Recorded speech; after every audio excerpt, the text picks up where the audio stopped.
नमस्कार दोस्तों।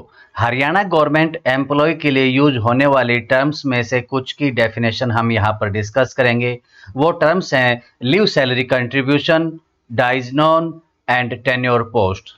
तो चलिए देखते हैं इन टर्म्स को। लीव सैलरी कंट्रीब्यूशन क्या होता है कि जब हम कहीं डेपुटेशन जाते हैं तो जिस ऑर्गेनाइजेशन में जाते हैं वो बोरोइंग ऑर्गेनाइजेशन होती है और हमारी जो ऑर्गेनाइजेशन है जहां से जाएंगे वो पेरेंट ऑर्गेनाइजेशन। तो बताया गया कि the borrowing organisation shall pay leave salary contribution quarterly within 15 days at the rate 11% of emoluments admissible during the period of foreign service. Otherwise after this penal interest at ₹10 per day shall be charged. कि जो borrowing organisation है वो leave salary contribution पे करेगी parent unit को, और ये इमोलूमेंट्स जो बेसिक प्लस डीए है उसका 11% होगा। ये क्वार्टरली और 15 दिन के अंदर अंदर पे करना होता है। ये जो है लीव सैलरी कंट्रीब्यूशन ये तब तक पे किया जाएगा जब तक आप फॉरेन सर्विस में हैं, यानी कि आप डेपुटेशन पर हैं, बोरोइंग ऑर्गेनाइजेशन में हैं during the period of foreign service. अगर इसमें डिले होती है पे करने में तो ₹10 प्रतिदिन के हिसाब से बोरोइंग ऑर्गेनाइजेशन पे करेगी पेरेंट यूनिट को। नेक्स्ट टर्म है डाइज नॉन। तो दोस्तों अगर आपने चैनल को सब्सक्राइब नहीं किया है तो सब्सक्राइब कर लें और आने वाली वीडियोस का नोटिफिकेशन प्राप्त करने के लिए बेल आइकन दबाना ना भूलें। डाइज नॉन का मीनिंग है no day. It means the period availed in transit by a government employ on transfer when no joining time is actually admissible to him under the rules।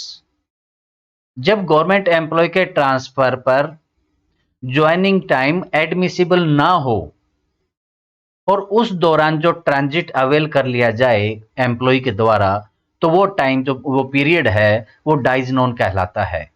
ये unauthorized absence होती है क्योंकि उनको जो joining होनी थी वहां पर नहीं पहुंचे हैं ट्रांसफर के बाद।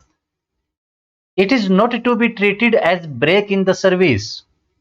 सर्विस में ब्रेक के तौर पे तो इसको काउंट नहीं किया जाएगा। And shall not be counted for any purpose, लेकिन किसी पर्पज के लिए इसको काउंट भी नहीं किया जाएगा। इसका कहने का मतलब ये हुआ कि जो मॉनिटरी बेनिफिट्स हैं, पेंशन या इंक्रीमेंट, उसके लिए इसको काउंट नहीं किया जाएगा। जो समय जो डाइज नॉन का टाइम है जो ट्रांजिट अवेल किया वो काउंट नहीं होगा इंक्रीमेंट या पेंशन में।